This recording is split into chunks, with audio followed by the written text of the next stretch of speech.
কই মাছের তেল ঝাল রান্না করব। কই মাছের তেল ঝাল খেতে কিন্তু বেশ মজা হয়। বাজার থেকে আনা তাজা তাজা কই মাছের তেল ঝাল আর কচি কচি ডাটা চিংড়ি মাছ দিয়ে রান্না করব। আরো কি কি রান্না বান্না করি পুরো ব্লগটা সবাই শেষ পর্যন্ত দেখবেন। আসসালামু আলাইকুম। গতকালকে বাজার থেকে কয়েক ধরনের মাছ রাইসার পাপা নিয়ে আসছিল, তার মাঝে কই মাছটাই হচ্ছে ডিপ ফ্রিজে আমি রেখে দিছিলাম, যেহেতু মাছগুলো একদম তাজা ছিল। মোটামুটি সব ধরনের মাছই আমি কাটতে পারি, কিন্তু কই মাছটা আমি খুব ভালোভাবে কাটতে পারি না। একদম পারি না তা না, পারি, খুব সময় লাগে আর খুব ভয় লাগে। তাজা মাছ কাটতে আরো বেশি ভয় লাগে, যার জন্য ডিপ ফ্রিজে রেখে দিয়েছিলাম। সকাল বেলায় হচ্ছে মাছগুলা ফ্রিজ থেকে বের করে রাখছিলাম, রাইসা বুড়িকে স্কুলে নেওয়ার সময় বের করে রেখে গেছি। আর আসার পর দেখি খুব সুন্দর ভাবে ছুটে গেছে। আর এগুলা হচ্ছে পানি দিয়ে ভালো করে ধুয়ে নিছি, কেমন যেন একটা পিছল পিছল ভাব হয়ে গেছে। সেগুলা মোটামুটি একটু হাত দিয়ে পরিষ্কার করে নিছি। তারপরে পিছলের জন্য হচ্ছে ধরতে পারতেছিলাম না, যার জন্য ছাই নিয়ে নিছি। ছাই দিয়ে ধরে তারপরে হচ্ছে কাটাগুলা কেটে নিছি কেচি দিয়ে। যে কোনো মাছের কাটাই হচ্ছে আমার কাছে কেচি দিয়ে কাটতে অনেক বেশি সহজ মনে হয়, যার জন্য হচ্ছে মাছের কাটাগুলা কেচি দিয়ে কেটে তারপরে হচ্ছে আমি এগুলা বটি দিয়ে মাছগুলা অনেক সময় ধরে কেটে নিছি। মাছ কাটতে গিয়ে আজকে আমার দফা রফা শেষ হয়ে গেছে, এত বেশি কষ্ট হয়েছে মাছ কাটতে।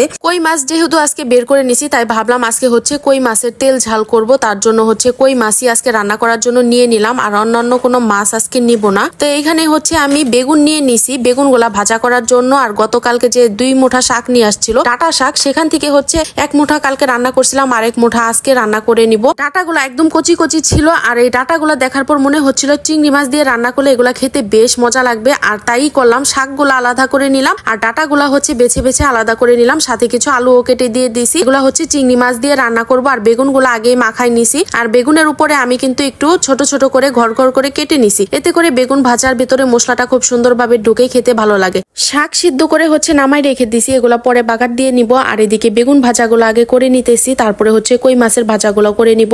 আমার নিজের হাতে বোনা গাছের বেগুনগুলা হচ্ছে এখন শেষ হয়ে গেছে। আপনাদের কিন্তু বহুবার ভিডিওতে দেখাইছি, ওই বেগুনগুলা খেতে আমার কাছে এত বেশি ভালো লাগতো, আর রাইসার পাপা অনেক পছন্দ করতো। এদিকে কই মাছ কিন্তু ধুয়ে নিছি আগে, আবারও একটু লেবু নুন দিয়ে ভালো করে ধুয়ে নিলাম। এদিকে মাখিয়ে নিছি, আর বেগুন ভাজাগুলা প্রায় এদিকে হয়ে আসছে। আমার দেখা অনেক মানুষই নুন আর হলুদ দিয়েই শুধু হচ্ছে বেগুন ভাজা করে। আমার কাছে কেন যেন মরিচের গুঁড়া সাথে না দিলে বেগুন ভাজাটা পরিপূর্ণ মনে হয় না, যার জন্য আমি সবসময় হচ্ছে হলুদ মরিচ নুন মাখিয়ে রেখে দিই, তারপরে বেগুনটা ভাজা করি। ওই ভাজাটা খেতেই বেশি ভালো লাগে। কই মাছের তেল ঝাল রান্না করব, তার জন্য কই মাছগুলাকে একটু ভালো করে ভেজে নিতেছি। আর রাইসার পাপা আমরা হচ্ছে হালকা করে ভাজা মাছগুলা খেতে পারি না, সব তরকারিতে হচ্ছে মাছ ভেজে রান্না করি। একটু লাল লাল করে মাছগুলাকে ভেজে নিছি। আর এদিকে তেল ঝাল রান্না করার জন্য ভালো করে পেঁয়াজটাকে ভেজে একটু পানি দিয়ে দিছিলাম, তার মাঝে আদা রসুন বাটা, হলুদের গুঁড়া, মরিচের গুঁড়া, ধনিয়ার গুঁড়া, সব ধরনের মশলাগুলা দিয়ে দিছি। একটু ভালো করে কষিয়ে নিব। অবশ্যই অবশ্যই এটার মাঝে হচ্ছে তেল আর ঝালের পরিমাণটা একটু বেশি করে দিবেন। আর আমিও কিন্তু ঝালের পরিমাণটা আজকে একটু বেশি করে দিছি, যদিও বা ঝাল আমরা খুব একটা খেতে পারি না। তারপরও যেহেতু তেল ঝাল নাম, একটু তেল ঝাল বেশি করে না দিলে কি এই ভুনা খেতে ভালো লাগবে? মশলাটাকে ভালো করে কষিয়ে নিয়ে ভাজা মাছগুলা দিয়ে দিছি। মশলার সাথে ভাজা মাছগুলা আরো কিছুক্ষণ কষিয়ে নিব, তারপরে সামান্য পরিমাণ পানি দিয়ে দিব, যেহেতু এটা খুব একটা ঝোল রাখবো না। উপরে তেল ভেসে আসা আসা অবস্থাতে নামিয়ে নিব।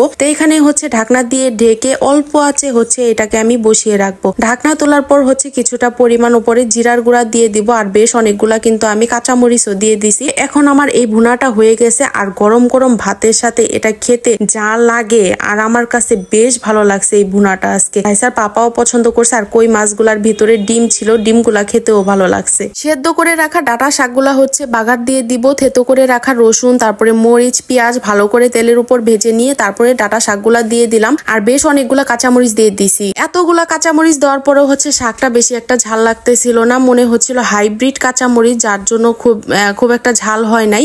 তারপরেও শাকটা কিন্তু মাশাআল্লাহ অনেক মজা লাগছে। আর এদিকে রাইসা বুড়ি হচ্ছে একটু ঘুমাই গেছে, ও যেহেতু অনেক সকাল সকাল উঠে স্কুলে যায়, তো দুপুরের দিকে হচ্ছে ওর অনেক বেশি ঘুম পায়, তার জন্য ঘরের ভিতর একটু এসি ছেড়ে দিছিলাম, আর ঠান্ডা ঠান্ডার মাঝে ঘুমাই গেছে। কয়েকদিন ধরে হচ্ছে বেশ অনেক গরম পড়ছে, গরমে একদম ভালো লাগে না।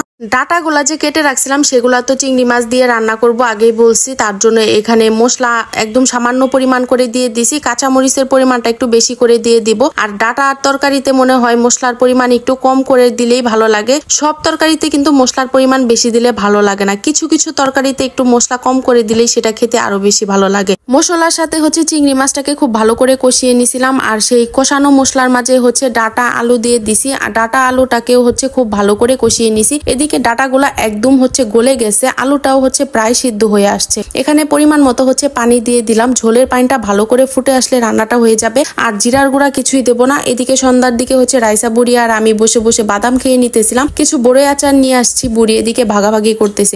ও ঘরের জিনিসের চাইতে বাহিরের জিনিসগুলাই খুব বেশি পছন্দ করে। ঘরে যত মজা করে যাই রান্না করি না কেন, ও ওগুলা খুব একটা পছন্দ করে না। আর দুপুরে তো খাওয়া দাওয়া আমরা করেই নিছি, প্রত্যেকটা খাবারই অনেক মজাদার ছিল। এই ছিল আজকে দুপুরে রান্না বান্নার ভিডিওটা কেমন লাগলো অবশ্যই জানাবেন। লাইক কমেন্ট শেয়ার করে দিবেন, পেজটা ফলো দিয়ে দিবেন। ইউটিউব চ্যানেল থেকে দেখে থাকলে চ্যানেলটা সাবস্ক্রাইব করে দিবেন। আজকের মতো ভিডিওটা এখানেই শেষ করছি। আল্লাহ হাফেজ, ভালো থাকবেন সবাই।